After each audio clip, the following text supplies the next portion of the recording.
Bismillahirrahmanirrahim.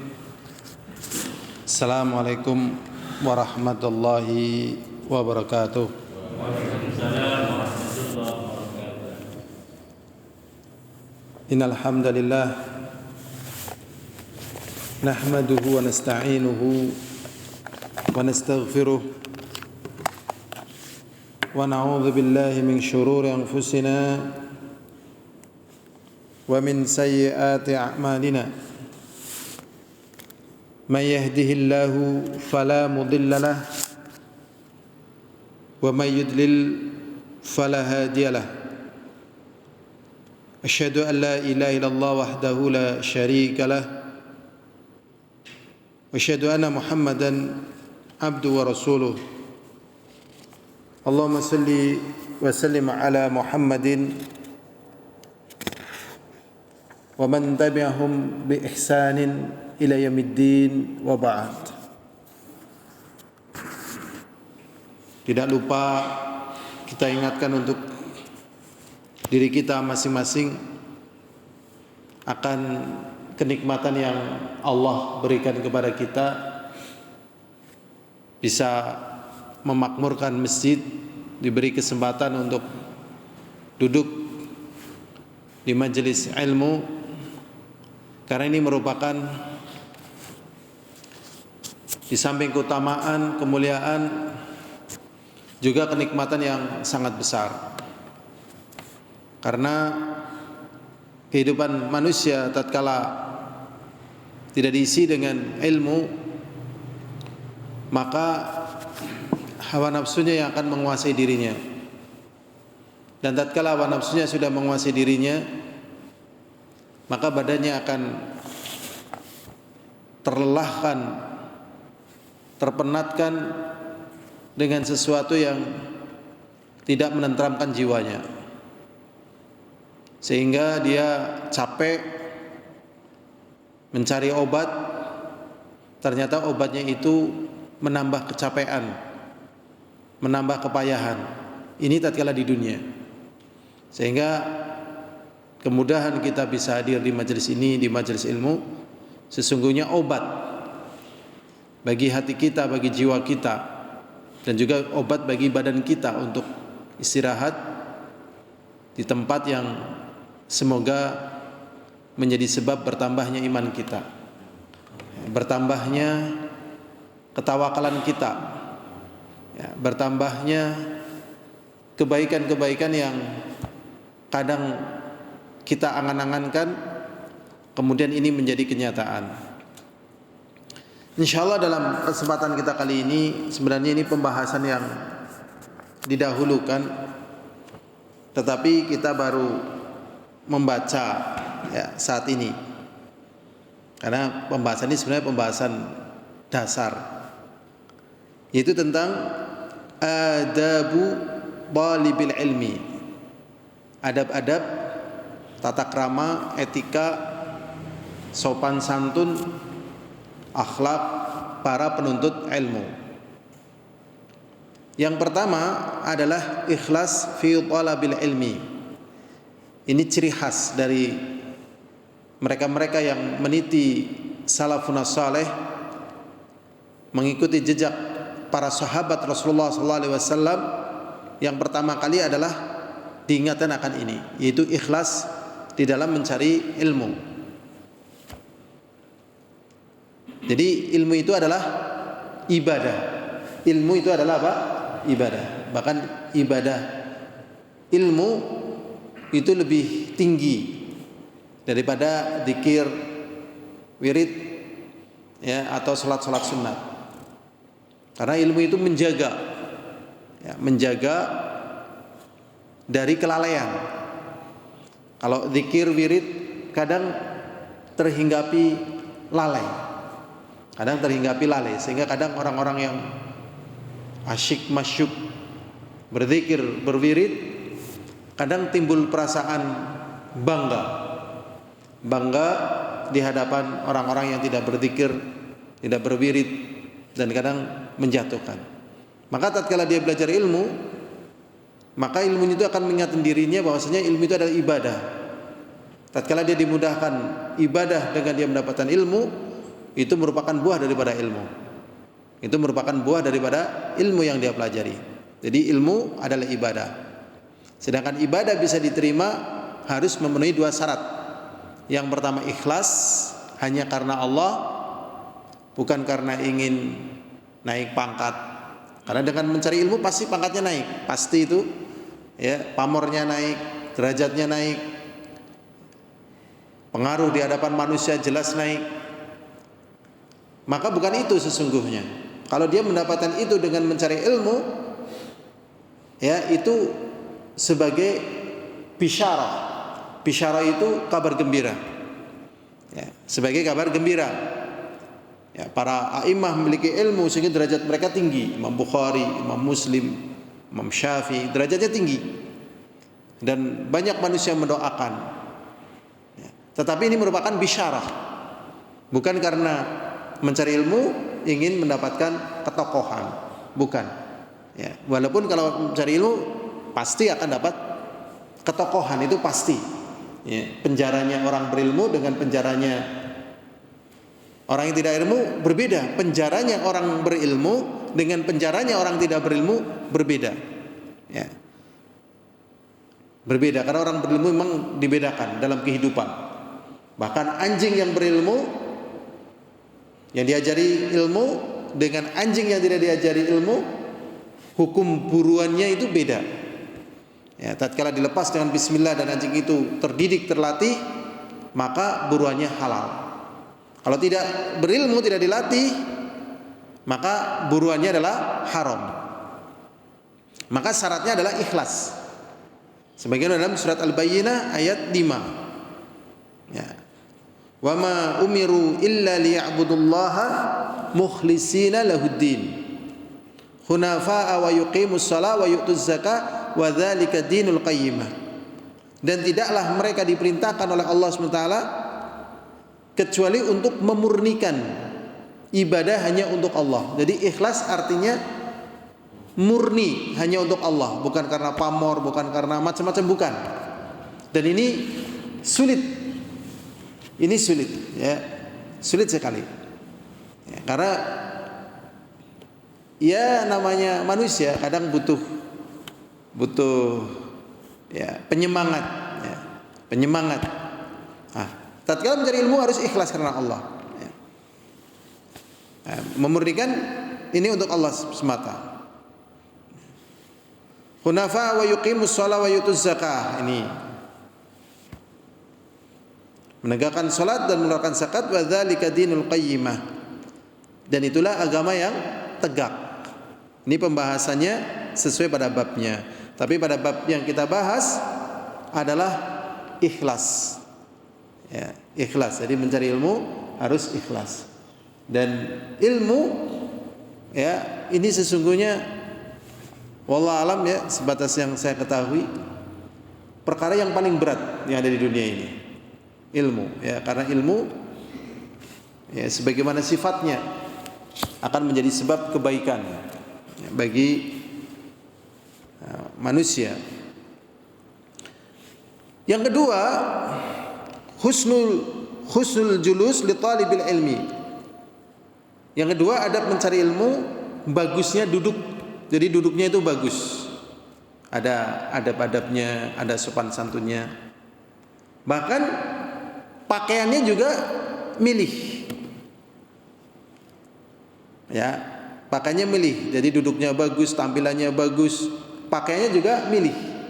Hadis yang dipakai di dalam masalah ini adalah hadis Jibril, ya, hadis Jibril yang diriwayatkan dari Umar bin Khattab, semoga Allah meridainya, yang menjelaskan tatkala kami duduk-duduk di samping Rasulullah sallallahu alaihi wasallam pada satu hari, idz tala alaina rajulun, tatkala tiba-tiba muncul seseorang, syadidu bayadi thiyabi, memakai pakaian putih. Jadi memang sunnah kalau kita taklim pakai pakaian putih. Saya pakainya nggak putih ini warna apa nggak tahu, krem, ya. Tapi nggak putih, krem, ya. Tapi sunnah pakai pakaian putih. Kalau di sana di Timur Tengah, ya Di Yaman yang saya pernah ngaji, sebenarnya sih bukan di Yaman, di Mekah, di Madinah juga ya. Mereka tidak peduli kotor, misalnya menggunakan pakaian putih, karena yang namanya kotor itu dicuci. Hitam juga kotor, pengen bersih juga dicuci. Tetapi di negeri kita ini, kalau pakai pakaian putih, katanya lebih cepat kotor. Benar apa tidak ya? Kalau pakai pakaian putih jadi lebih cepat kotor? Benar nggak Pak Basuki? Belum mesti kan? Karena sama saja. Apa bedanya pakaian hitam sama pakaian putih? Apa yang membedakan kok putih jadi lebih cepat kotor? Nggak ada. Sama. Mungkin karena nampak kotor, karena putih.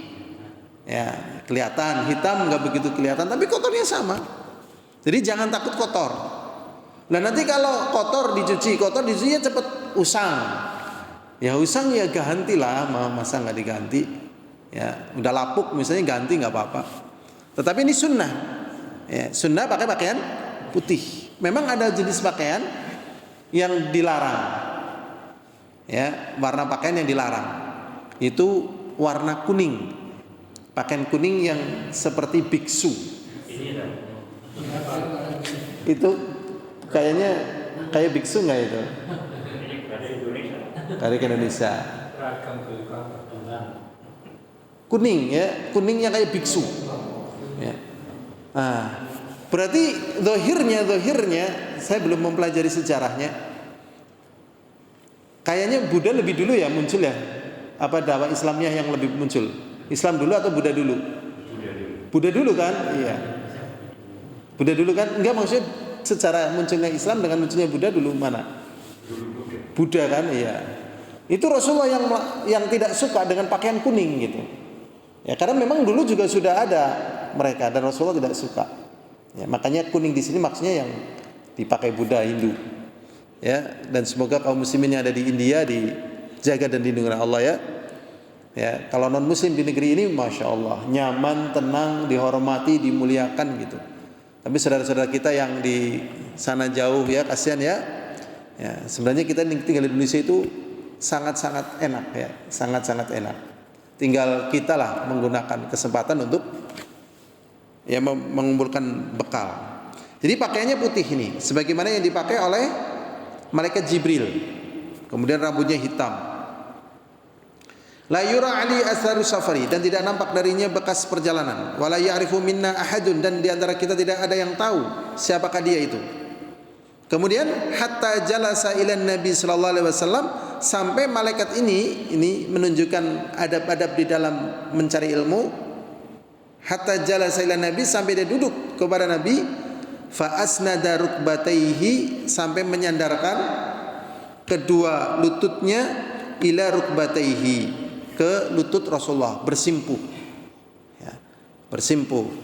Memang kalau kita ingin mencari ilmu ya cari kepada orang yang ikhlas ya, akidahnya benar ya, tauhidnya benar, akhlaknya baik, ilmunya benar.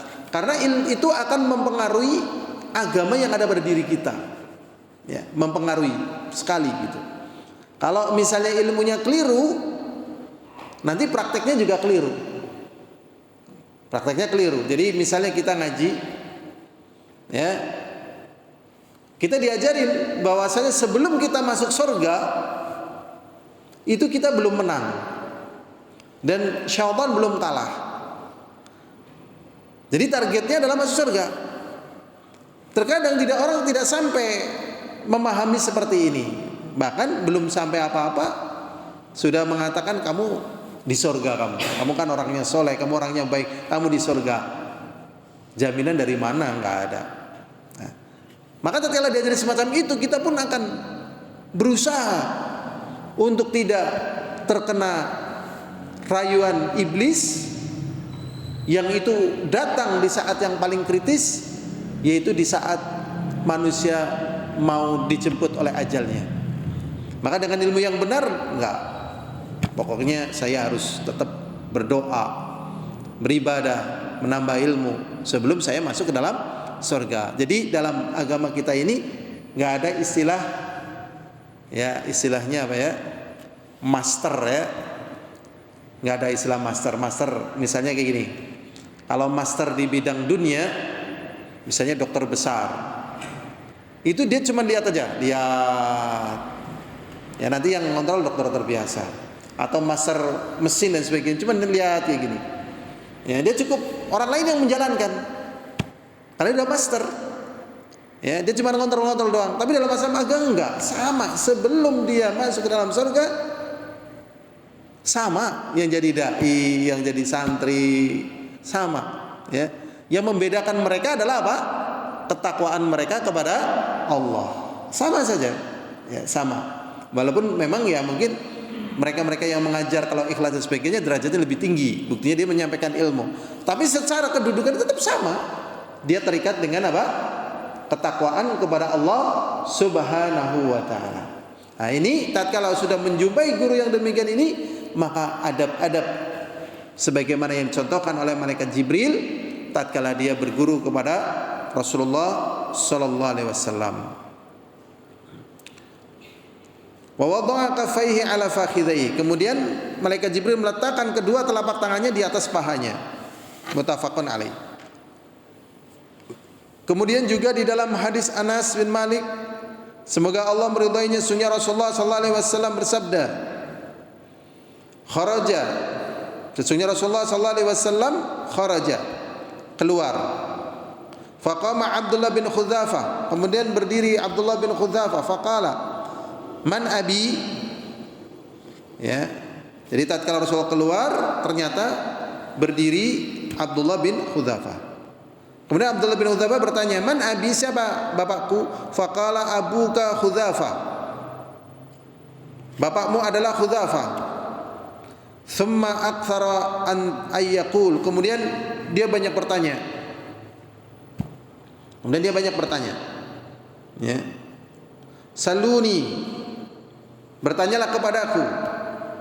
Fabaraka Umar ala rukbatayhi, kemudian Umar duduk di hadapan, ya, bersimpuh, ya, di depan rukbatayhi, di depan rukbahnya Rasulullah sallallahu alaihi wasallam, di atas di depan, maksudnya bersimpuh di depan lututnya Rasulullah sallallahu alaihi wasallam.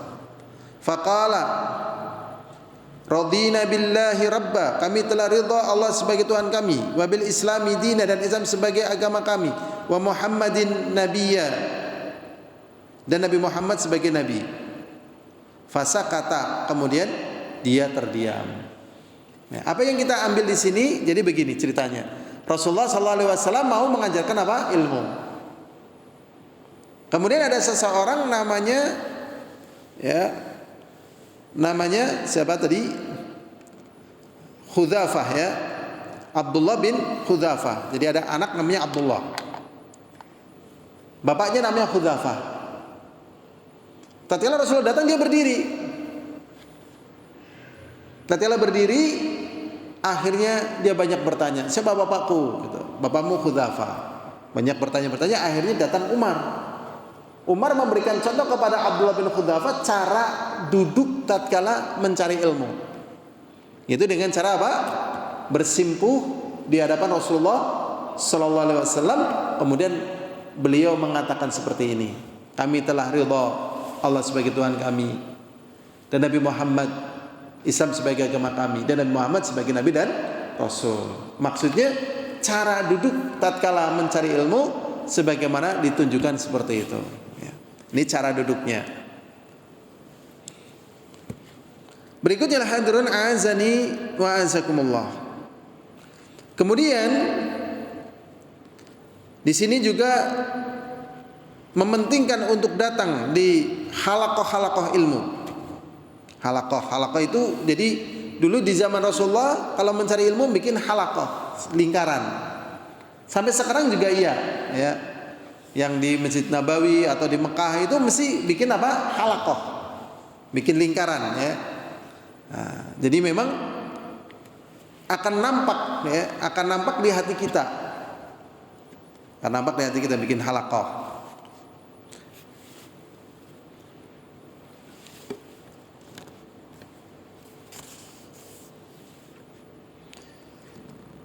Jadi di sini dikisahkan tentang apa yang ada pada masa Rasulullah sallallahu alaihi wasallam.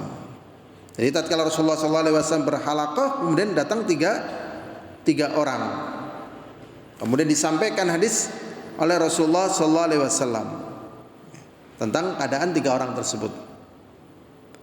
Kemudian di dalam hadis Anas bin Malik radhiyallahu anhu anna Rasulullah sallallahu alaihi wasallam qala, di dalam hadis Anas bin Malik semoga Allah meridainya, sesungguhnya Rasulullah sallallahu alaihi wasallam bersabda, "Idza marartum bi riyadil jannah farta'u." Apabila kalian melewati taman-taman surga, maka ambillah ilmu di situ.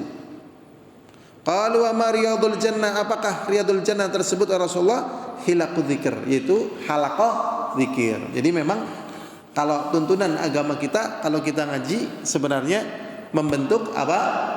Halaqah. Iya. Dampaknya ya kita jadi lebih merasa ya, lebih merasa apa yang dulu dilakukan oleh para sahabat Rasulullah. Pertama kita mengamalkan. Kita juga lebih ya berasa di dalam mendapatkan apa? Ilmu. Bahkan kalau dikisahkan betapa tatkala para sahabat Rasulullah SAW mencari ilmu sampai hingga burung-burung. Sampai apa? Burung-burung hinggap ya di pundak-pundak para sahabat. Ya, burungnya hinggap karena saking tenangnya. Karena saking apa? Tenangnya. Jadi disampaikan ilmu tenang. Ya. Ini adab yang dulu ya, diamalkan oleh para sahabat Rasulullah SAW. Tatkala saya mendapatkan penjelasan seperti ini, saya nggak begitu paham.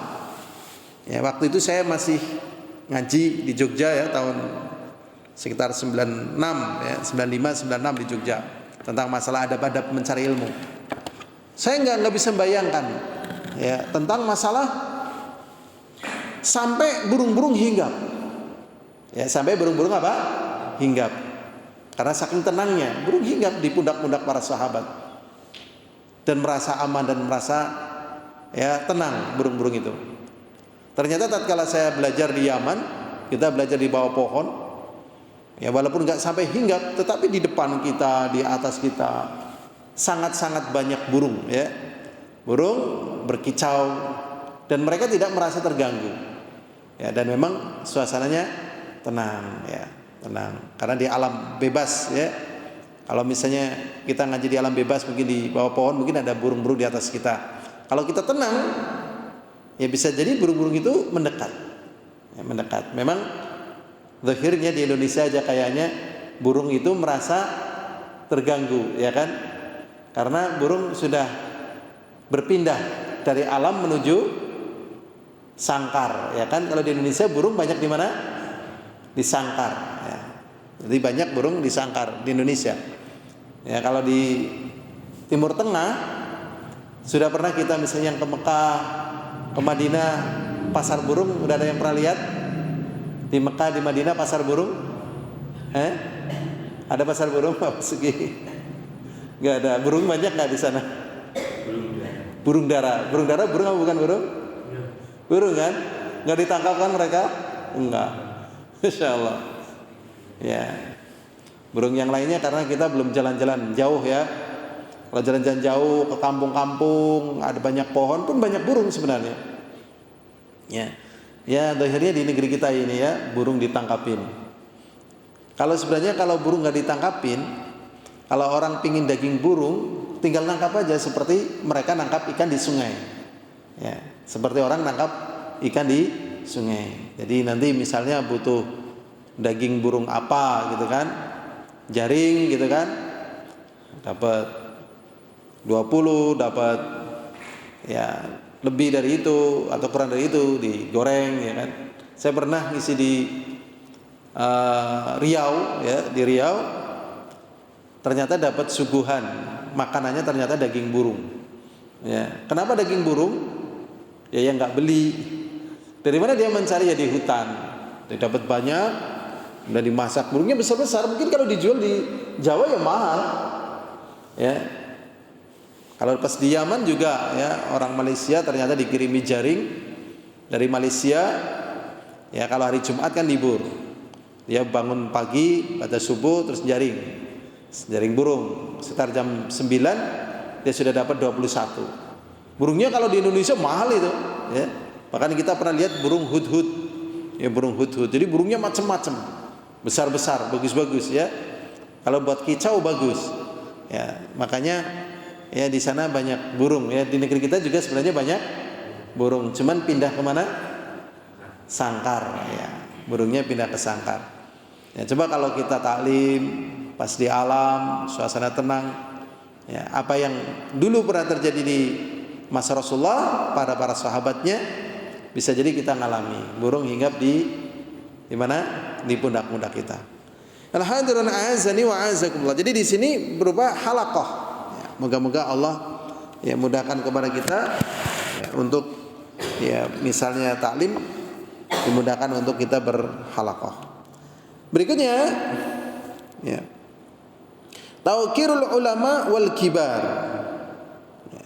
Tauqirul ulama wal kibar. Ada pada thalabul ilmi di antaranya adalah menghormati ulama wal kibar dan orang-orang yang tua atau orang-orang yang kibar ya maksudnya mungkin ulama. Tapi bisa jadi di sini kibar juga dimaknanya adalah orang-orang tua.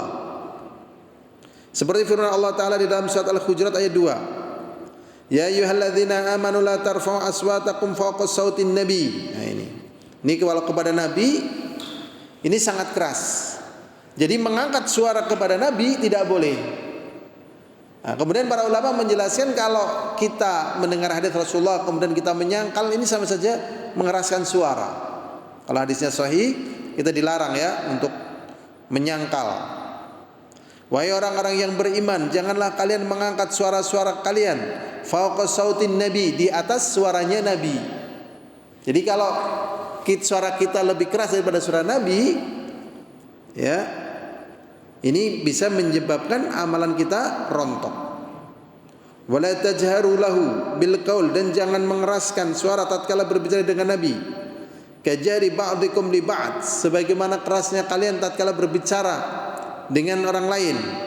Antahbata a'malukum wa antum la tashurun, dikhawatirkan nanti amalan kalian akan rontok sedangkan kalian tidak merasa. Ini berarti menghormati ulama, menghormati orang-orang besar, maksudnya orang-orang yang ya berilmu, orang-orang yang saleh, orang-orang yang baik, ini dihormati secara tuntunan agama kita.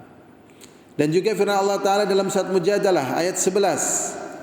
Allah SWT berfirman, ya ayyuhalladzina amanu, wahai orang-orang yang beriman, idza qila lakum tafassahu fil majalis, apabila dikatakan kepada kalian berlapang-lapanglah kalian di dalam majlis. Majlis ini seperti ini ya, berlapang-lapang. Jadi kalau misalnya banyak yang ngaji kemudian sempit, ya kita berusaha untuk berlapang-lapang ya. Misalnya ada orang masuk lagi, ya kita berusaha untuk nyesek gitu ya, nyesek sehingga orang lain bisa masuk. Idza qila lakum tafassau fil majalis, dan apabila dikatakan kepada kamu berlapang-lapang dalam majelis. Majelis ini seperti ini. Fafsahu, maka berlapang-lapanglah. Yafsahillahu lakum, maka Allah akan melapangkan kalian. Wa idza qila syuzu, dan apabila dikatakan kepadamu berdiri. Nah ini berarti kalau kita muda, tempatnya penuh, ada orang tua, ya, kemudian kita dikatakan berdiri kamu, kita berdiri, kemudian memberikan kesempatan bagi yang tua untuk bisa apa? Duduk, memberikan peluang. Ya. Wa idza qila suzu fangsuzu, dan apabila dikatakan berdiri maka berdirilah. Kemudian Allah mengatakan yarfa'illahu alladzina amanu minkum, maka Allah akan mengangkat orang-orang beriman di antara kalian.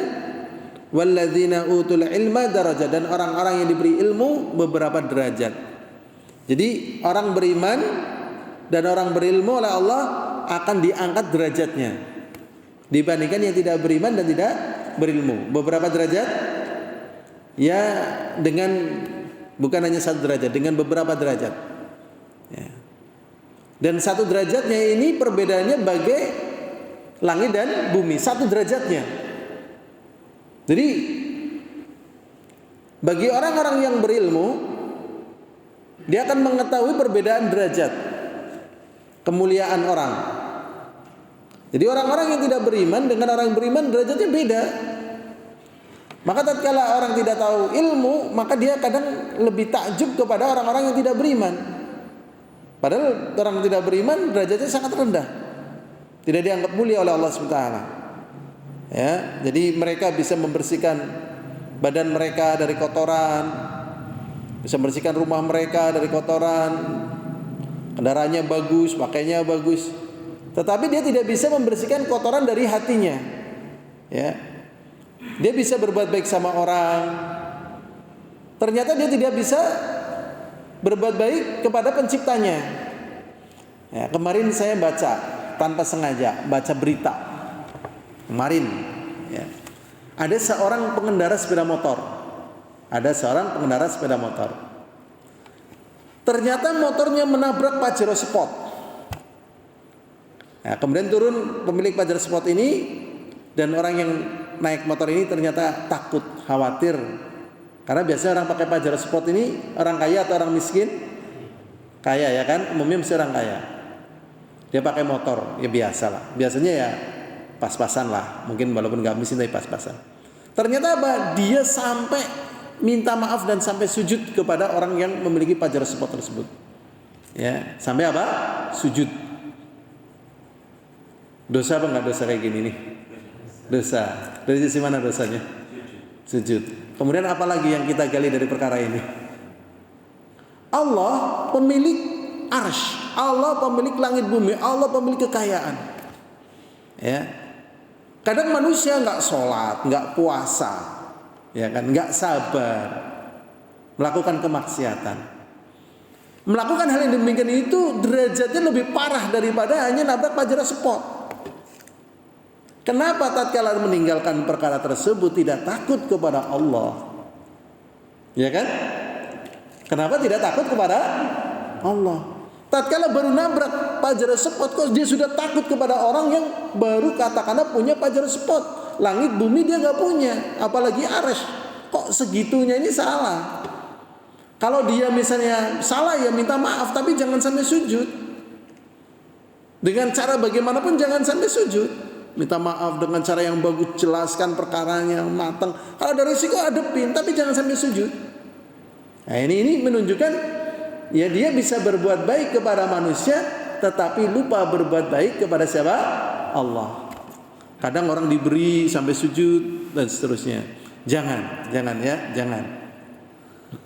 Karena sejatinya ya yang paling berhak mendapatkan rasa takut, penghormatan dan pemuliaan adalah pemilik ini semuanya. Ya, yaitu Allah Subhanahu wa taala. Untuk mengetahui demikian itu hanyalah dengan ilmu. Tanpa dengan ilmu maka tidak bisa.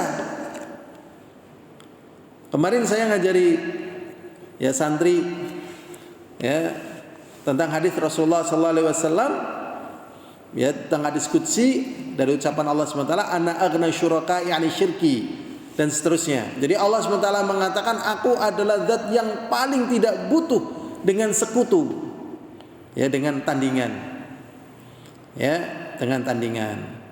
Ya. Sekarang kalau orang berbuat syirik, dimarahi apa nggak dimarahi? Orang berbuat syirik malah nggak dimarahi, ya kan? Buktinya, ya kan? Pawang hujan, si katanya Rara itu, sampai ke Mandalika, dukun dimuliakan, dihormati dan seterusnya, bahkan dikatakan sebagai orang pinter, gitu. Padahal dia, ya dukun-dukun syirik kayak gitu, maksudnya dukun syirik ya, mungkin kan ada dukun-dukun yang bukan dukun kesyirikan, maksudnya dukun bayi dan sebagainya kan lain. Dimuliakan bahkan sebagai orang pintar. Tapi bagaimana kalau misalnya kita lewat di depan rumah orang, kita ambil sepeda motornya, kita ambil ayamnya, kira-kira kita dikatakan melakukan kejahatan apa tidak? Pasti melakukan kejahatan. Kenapa yang berbuat syirik malah diangkat derajatnya, sementara yang mencuri ayam, mencuri mobil malah ya dihukum dengan berat? Ya karena kejahatan dalam masalah ini bisa dilihat hanyalah oleh orang-orang yang memiliki ilmu. Kalau tidak memiliki ilmu maka tidak dianggap kejahatan. Coba bayangkan, ya. Allah SWT mengatakan aku adalah zat yang paling tidak butuh terhadap sekutu. Ya, karena apa? Yang menciptakan semuanya adalah Allah. Yang menjaga semuanya adalah Allah. Yang memberikan rizki semuanya adalah Allah. Yang menghidupkan mematikan adalah Allah. Semuanya makhluknya. Apabila Allah disamakan dengan matahari, matahari itu makhluknya Allah. Disamakan dengan bulan, disamakan dengan itu makhluknya Allah. Bagaimana Allah bahkan disamakan dengan sebagian orang, ya, menyembah kuburan, menyembah syaitan, penghinaan kepada Allah. Padahal selain Allah tidak bisa berbuat apa-apa. Ya. Inilah yang menjadikan sebab Allah zat yang paling tidak butuh dengan sekutu. Untuk melihat bahwasanya berbuat syirik adalah kejahatan yang paling jahat dengan ilmu. Kalau tidak dengan ilmu, masya Allah, ya, orang-orang yang ahli supranatural justru malah apa? Dimuliakan, ya kan? Dimuliakan. Ya, waliyadzubillah. Jadi orang yang memuliakan, orang-orang yang menganggap peribadatan kepada Allah adalah Allah sendiri. Firaun dulu memuliakan para tukang sihir. Ya. Akhirnya Allah tunjukkan kepada tukang sihir yang benar adalah Tuhannya Musa. Baru setelah Firaun dalam keadaan kepepet, Firaun baru mau mengakui ketuhanan Tuhannya Musa. Berarti di sini ilmu, ya, dan juga iman ini yang menyebabkan terjadinya perbedaan derajat. Yang satu derajatnya ini jaraknya, ya, bagaikan langit dan bumi. Nah, ini pembahasannya. Jadi di sini dalam bab ini yaitu apa? Menghormati para ulama atau juga orang-orang yang sudah tua, ya. Seperti kata Rasulullah SAW dalam hadis Anas yang dikeluarkan oleh Tirmidzi dan Bukhari. Rasulullah mengatakan laisa minna malam yarham saghirana wa yuwaqqir kabirana. Bukanlah termasuk cara-cara kami orang-orang yang tidak menyayangi, ya, orang-orang kecil, maksudnya yang masih muda di kalangan kami, dan tidak menghormati orang-orang yang sudah tua di kalangan kami. Ini diantara adab-adab di dalam mencari ilmu.